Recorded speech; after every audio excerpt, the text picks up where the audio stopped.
Several years ago, my family visited an amazing museum.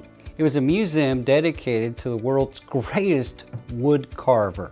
His name is Moody Warther. Incredible guy.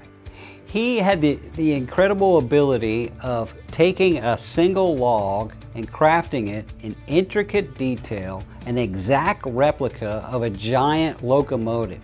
Amazing stuff. Well, he also was a toolsmith. And what we learned as we went through the museum is that he had a plan and a purpose for every tool he created. And he would create separate individual tools for everything he needed to do to fulfill the purpose, to fulfill the plan, to make the masterpiece that he was making. Each tool in itself was a masterpiece, and together, doing what they were created to do, it all became a beautiful masterpiece. What a great picture of what God has done.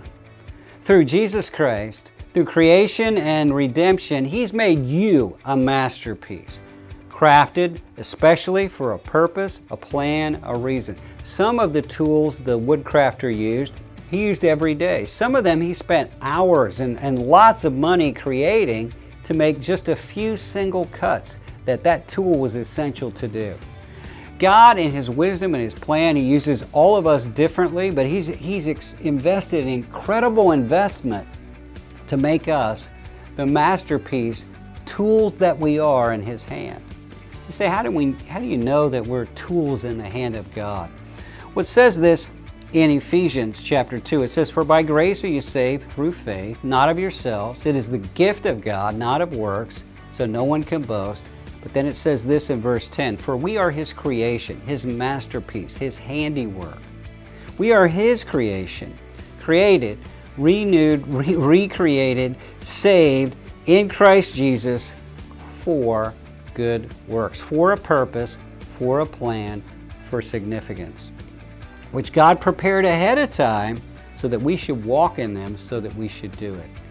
God did not create you and save you so you would sit in a museum. God created you and saved you so that you would be a tool in His hand, accomplishing His purpose, and not only taking you, the tool, the masterpiece that you are, but together with the other tools, working together in His hands, in His plan, to create a giant masterpiece, His plan for the redemption of this planet through His Son, Jesus Christ. Now, I don't know about you, but that means you are pretty darn significant.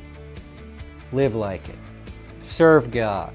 You're not saved by doing good works, but if you have been saved, your life should be spent doing good works that have eternal value, because that's what you were saved for. You were made with a reason and a purpose and a plan. You're a masterpiece. Live like it today.